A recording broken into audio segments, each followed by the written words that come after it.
It's not that Jordan Montgomery didn't sign back with the Rangers. We've been prepared for that for, I don't know, like 2 months or something, a really long time. Probably around Thanksgiving, we got tipped off that there's it's highly unlikely he's coming back. But it's the nature of, and I don't even care that he signed with the Diamondbacks. Yeah. It would have stunk. Houston would have stunk. That would have made me upset.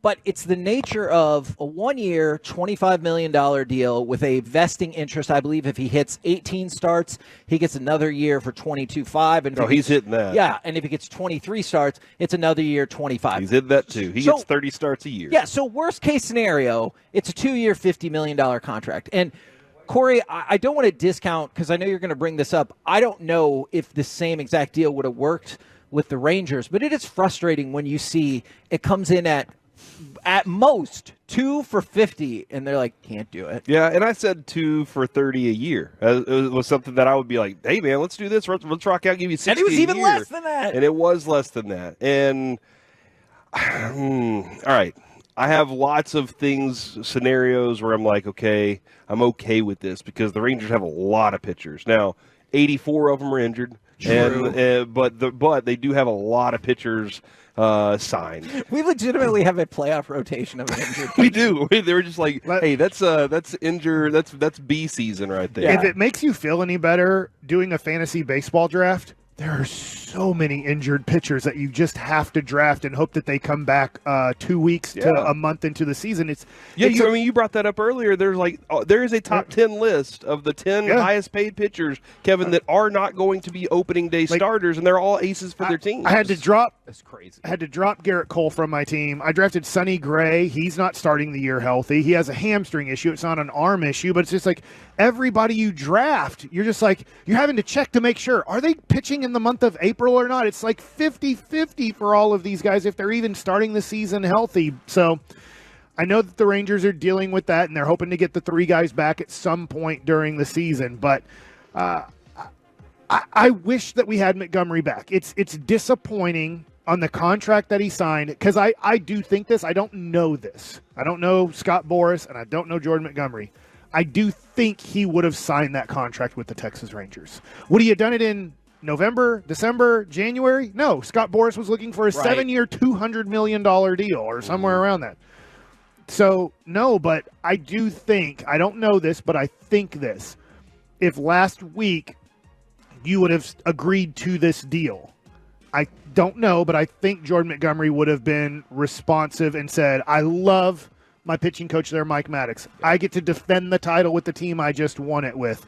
No state taxes helps me out a little bit in this situation, because Arizona does have state tax, I'm pretty sure. In your face, Jordan Montgomery. Right? So you get to keep a few more dollars. It doesn't matter. I'll say this again. It doesn't matter to agents if you sign on no state tax or not. Their commission doesn't come out of Scott Boras gets 5%. I know he's a 5% guy. He gets 5% no matter what. And then you have to invest 15% of your money into kind of his company as like an investment that you get return on.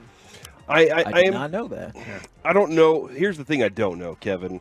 When Chris Young came out at the beginning of spring training and said, this is it. This is what we're rocking with. Yeah. And, I mean, they added Lorenzen, so that was a lie. But not like a malicious lie. But it was, it was a lie. But whenever they went into that mode, was it, hey, look, was it negotiation tactic? Hey, we're not signing you. We'll see later. And the communication continued to go. Were there last-minute conversations? Was there a lot of I'm always curious how the GM is negotiating and massaging the conversation with an agent, because you don't want to go, hey, look, man, this guy, this is an example.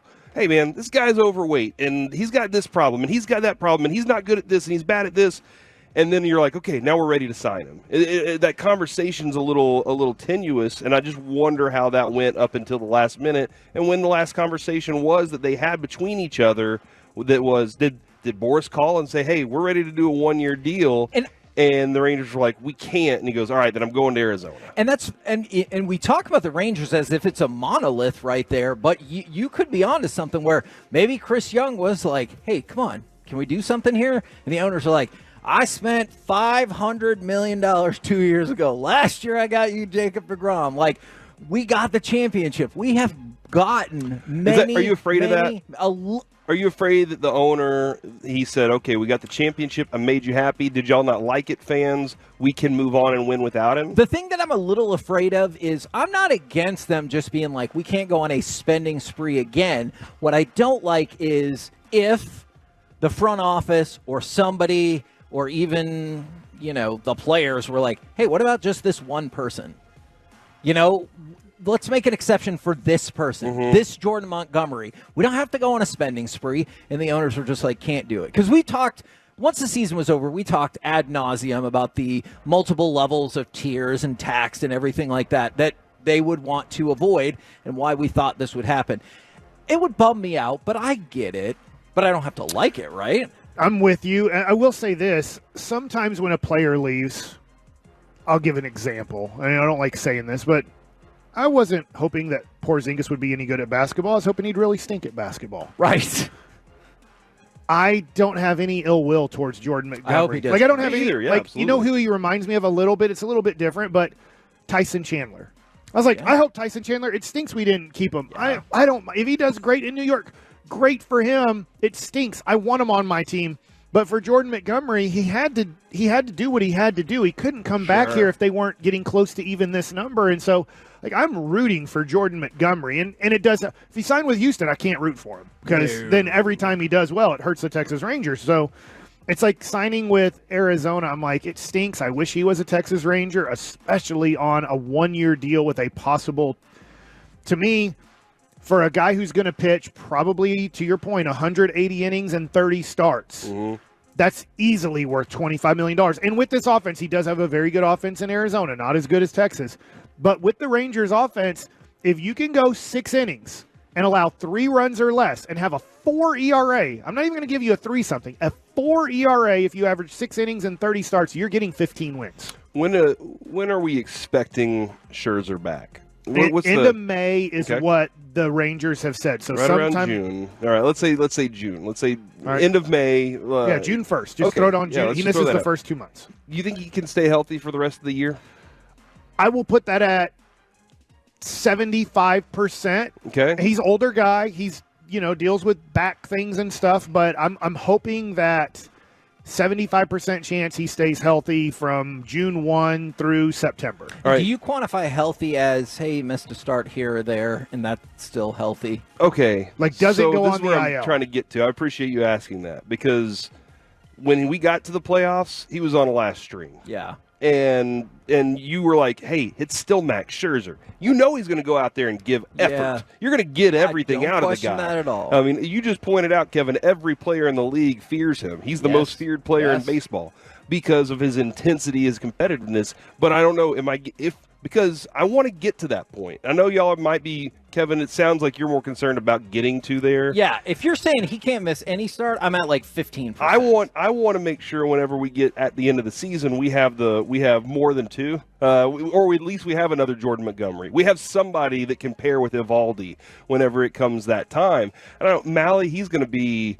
Is he in a full season? No, they're hoping around. From what I understand, they're hoping around All-Star break. Okay, all right. So early in July, at some point in July, they're hoping he joins the team. If I'm Ray Davis, I'm looking. I understand the emotion that comes with where the fans are in this. I know Ray Davis is a bottom line guy. He pays attention to, hey, how's this thing making money? Yeah. But if I'm Ray Davis, Kevin, I'm looking at. I got a lot of pitchers waiting to be healthy. And I got a group that I trust that got me through a large portion of the season last year with Heaney and Dunning and John Gray. I don't know Evaldi's health. He's hit or miss all the time in his career. That's just how it is. But I feel pretty comfortable without Jordan Montgomery. I know, I would love to have him here as part of it because he helped us win it. He was a massive part of us winning it. Him diving for that ball against Tampa was one of the key reasons. But, man, I feel pretty okay right now. Oh, and I definitely get that. I guess I do not. I mean, I'm great with being the defending world champions. I feel a little uneasy going into the season on the pitching front. Offense front, I'm with you. On the pitching front, I'm like, Because you still don't trust the bullpen right now. That is, I mean, look, until you see it happen, I have all kinds of ideals, and I think this is a deeper bullpen than last year. But until you see it play out, where you're like, hey, we just saved 3 straight. What the hell's going on here? Then I don't think I will be particularly comfortable. If needed, do you think Wyatt Langford can step in to pitch and maybe close if needed? I do. Mike's taking a deep breath. He's like, what are you idiots talking about right now? No, and I know you've said this in the past, Corey, and I don't want to rule this out, that Jordan Montgomery was a trade deadline move last year. I'm not saying that they can't do it again. I just look at it, and I'm like, but that guy was already there, and he wanted to be on your team, and now you see what he signed for. I was like, to your point, this is obviously financial. You can't work around it without saying this was a financial decision. And the stuff with with Fox Sports, Bally, that goes back to what we talked about like a year ago. Came to play in this too. The thing that could stink, but you have to do it if you're Chris Young, is I'll throw out a guy who probably won't be available because he just got traded. If Dylan Cease becomes available from the San Diego Padres, you are going to have to trade 4 prospects to get him. Now, he makes a lot less money, so now let's just take somebody else, and I'll just Blake Snell, who's making $32 million. You're going to have to pay him $16 million approximately to pitch this year.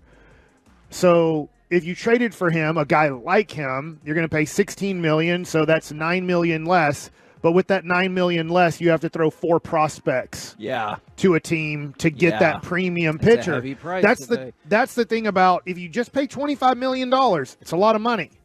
But if I have to get another Jordan Montgomery or somebody like him to finish this thing off in August and September, it's going to cost me at least 2, if not 4 of my premium prospects. So now I'm throwing I get to save $10 million approximately on this deal. I don't have to pay 25, I only have to pay, let's say, 15.